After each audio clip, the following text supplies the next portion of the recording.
Mesdames, Messieurs, bonjour et merci de nous rejoindre pour ce point de l'actualité. Après sa réélection, le président Patrice Talon a le soutien des acteurs politiques. Dans une déclaration faite ce samedi 17 avril 2021, le docteur Possi Marus a invité les peuples béninois à accompagner le président au cours de ce nouveau mandat. Bientôt une semaine que les fidèles musulmans ont démarré le mois de Ramadan. Vous suivrez la signification et la portée de ce mois pour le musulman. Et puis, de nombreuses femmes subissent des violences sexuelles en Centrafrique. Pendant que Médecins sans frontières prend en charge certaines, d'autres continuent de se cacher par peur d'être exclus par leur communauté ou d'être stigmatisés.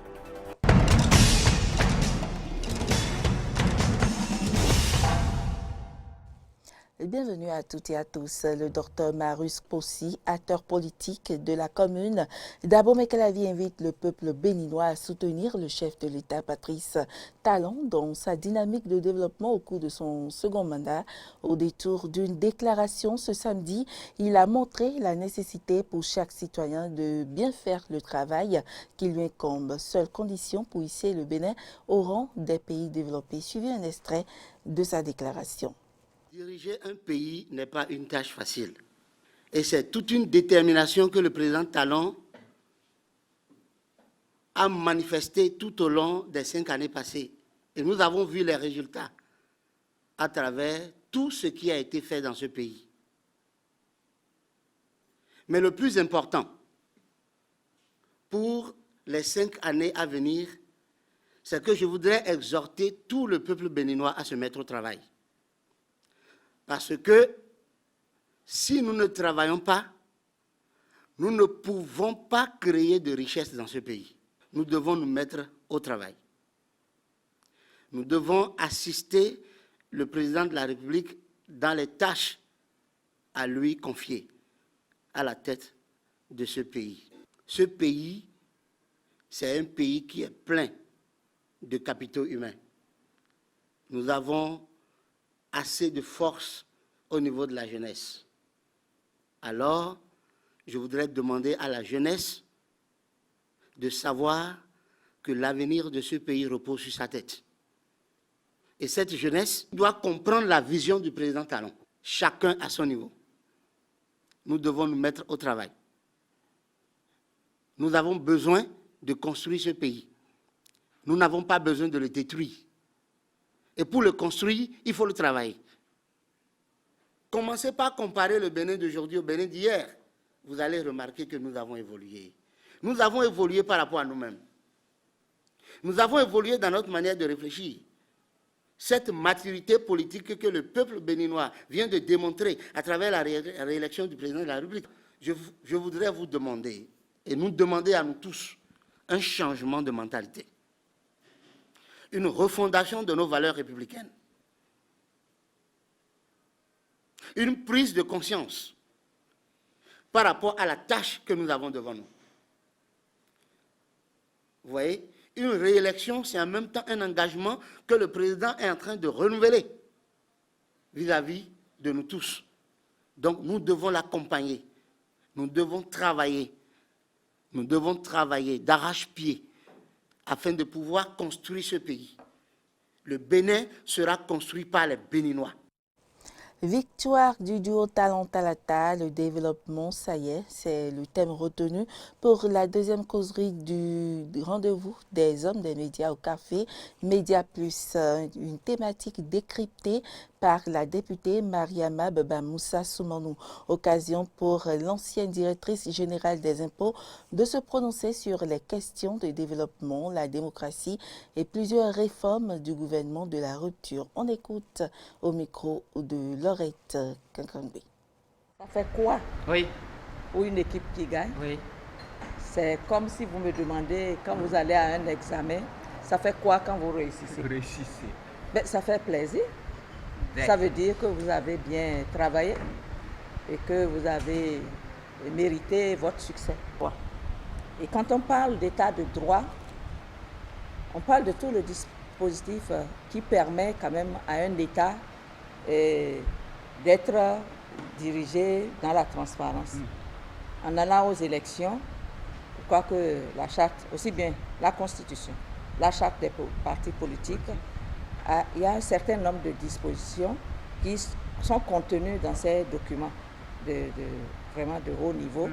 Et lorsque vous ne respectez pas ces documents, si vous ne respectez pas les lois d'un pays, comment pouvez-vous prétendre à aller jusqu'à la magistrature suprême?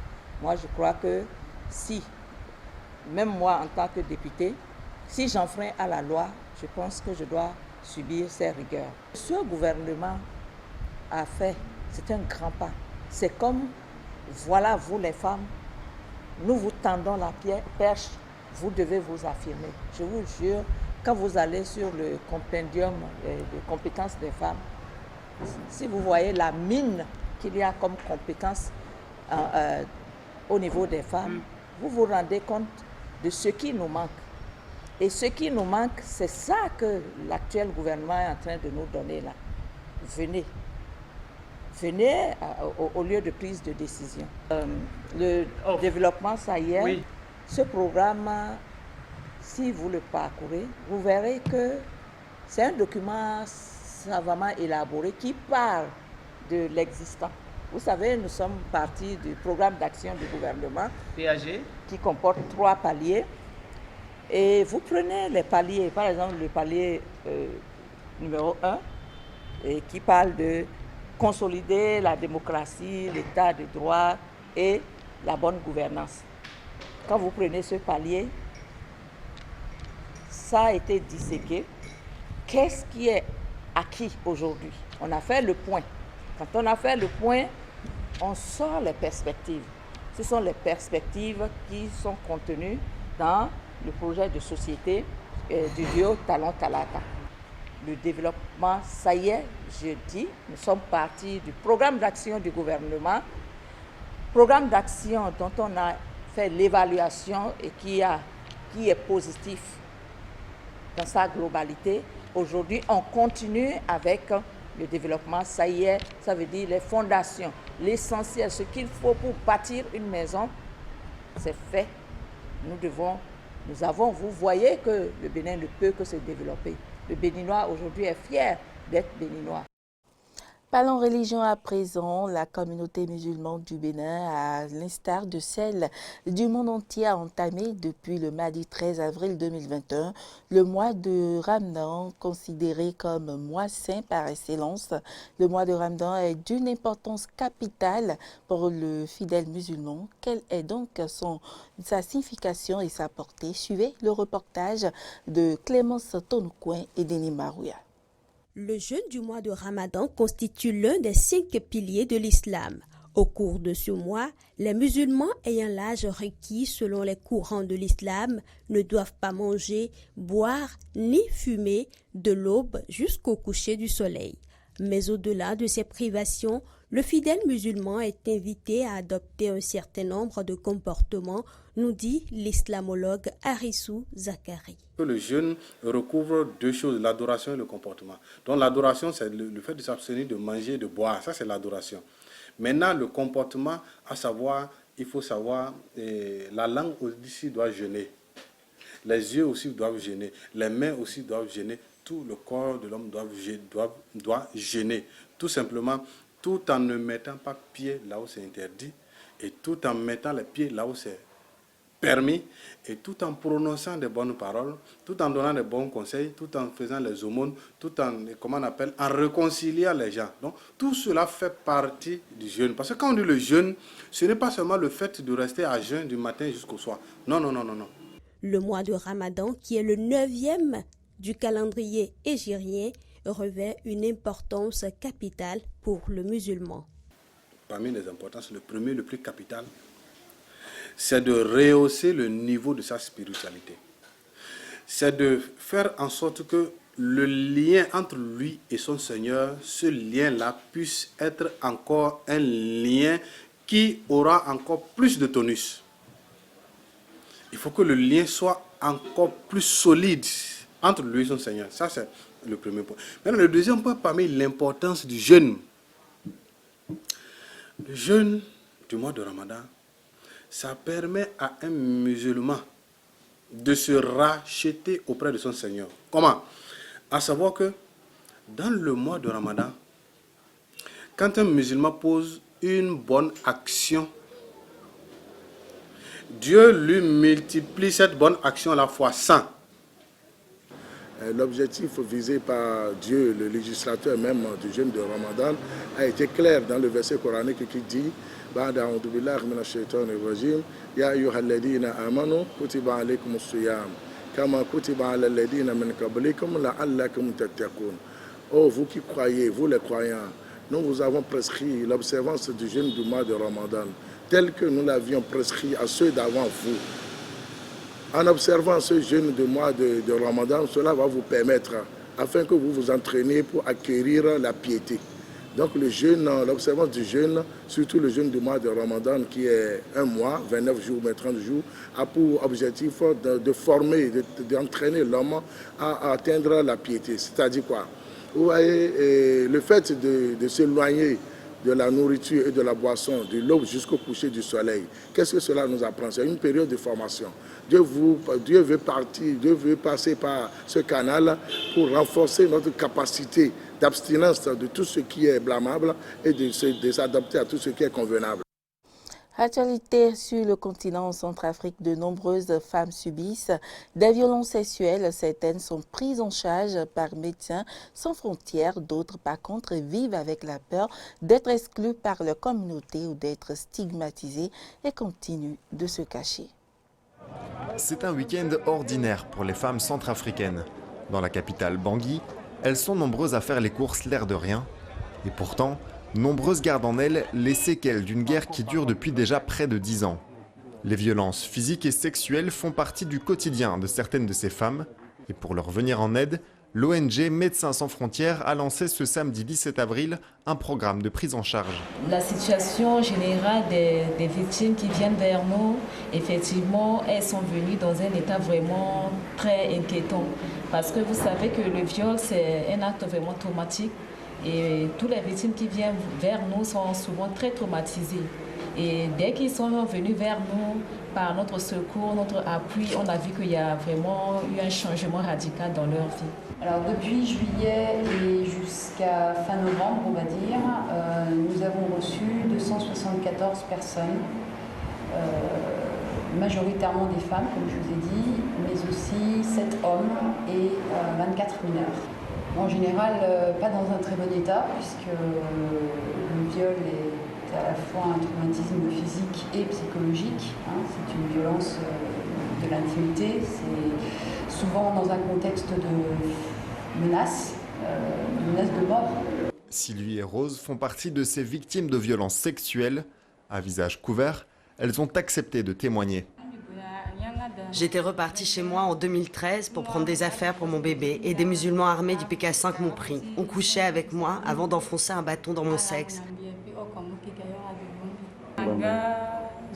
Je ne connaissais personne parmi eux, je n'ai pu porter l'affaire en justice, je suis seulement venue ici à l'hôpital.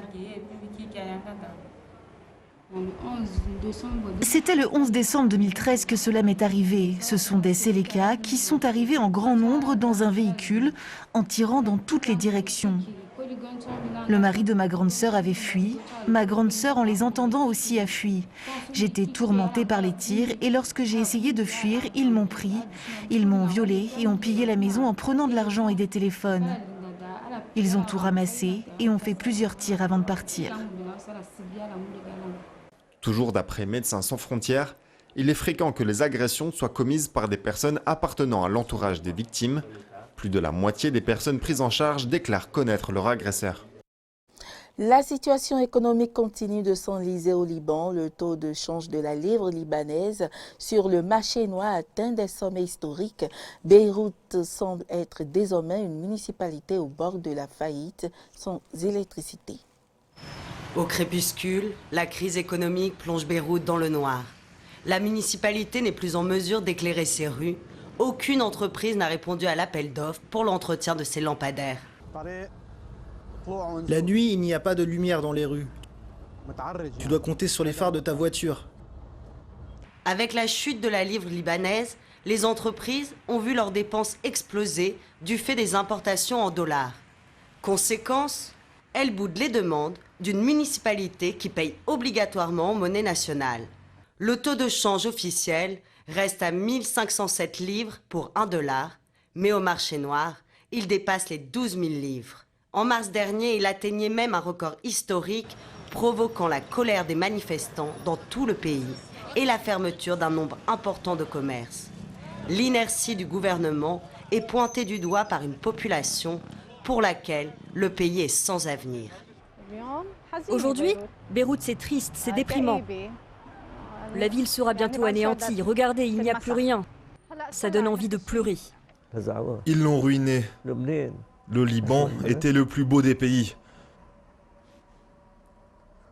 Si je pouvais vivre à l'étranger, j'irais vivre avec mes enfants, mais je ne peux pas vivre à l'étranger. J'aime trop ce pays. Il n'y a pas d'avenir dans ce pays pour un jeune. Il n'y a d'avenir pour personne. Pouvoir quitter ce pays, c'est comme avoir gagné à la loterie. Et quiconque vit à l'étranger vit mieux. Selon l'ONU, plus de la moitié de la population du Liban vit sous le seuil de pauvreté. Au Pakistan, 11 policiers ont été libérés tôt ce matin, pris en otage dimanche après de nouvelles manifestations anti-françaises. Ils avaient été enlevés par un parti islamiste radical à l'origine des mobilisations contre le droit à la caricature en France. Des policiers pris en otage puis libérés par des manifestants anti-France. Une démonstration de force menée par les membres du TLP à la tête d'un mouvement qui dure depuis maintenant plus d'une semaine au Pakistan.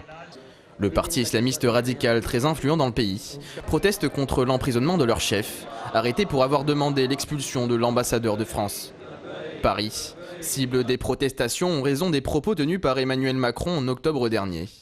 Le président français avait notamment défendu le droit du journal satirique Charlie Hebdo de publier des caricatures du prophète de l'islam, une position considérée comme une provocation par une partie de la population du Pakistan. Les islamistes du TLP exigent la rupture de toute relation diplomatique avec la France. De leur côté, les autorités pakistanaises ont décidé de classer le parti en question comme groupe terroriste à cause de leur mode d'action violent. Ce samedi, le Premier ministre a tenté de clarifier la situation en condamnant justement ces méthodes. Laissez-moi préciser ceci, à l'attention de tous, ici et à l'étranger. Notre gouvernement est intervenu contre le TLP en vertu des lois antiterroristes quand ils ont contesté l'autorité de l'État, ont fait usage de la violence et ont attaqué la population et les forces de l'ordre. Depuis la semaine dernière, le TLP a été officiellement interdit et plusieurs de ses membres auraient été tués d'après plusieurs chefs du mouvement ce dimanche. Une journée de protestation particulièrement violente, lors de laquelle des affrontements ont eu lieu entre protestataires et forces de sécurité. La police a tout de suite commencé à pilonner et à tirer des balles directement sur nous. Nos garçons ont été blessés, certains ont reçu des balles dans la poitrine, d'autres ont reçu des balles dans la tête. Nous ne sommes pas armés. Ils ont martyrisé des dizaines de nos hommes. Nous sommes désarmés. Nous n'avons que l'amour du prophète, rien d'autre. Nous voulons qu'ils nous tirent dessus ou qu'ils expulsent l'ambassadeur français, parce que rien n'est plus important pour nous que l'honneur du prophète. Malgré leur interdiction et les violences, les membres du TLP entendent bien poursuivre leur mobilisation contre la France. Une manifestation d'ampleur à l'appel du parti est prévue ce mardi pour faire à nouveau pression sur le gouvernement pakistanais. Mesdames, Messieurs, ce sera tout pour cette édition. Merci pour l'attention et à demain.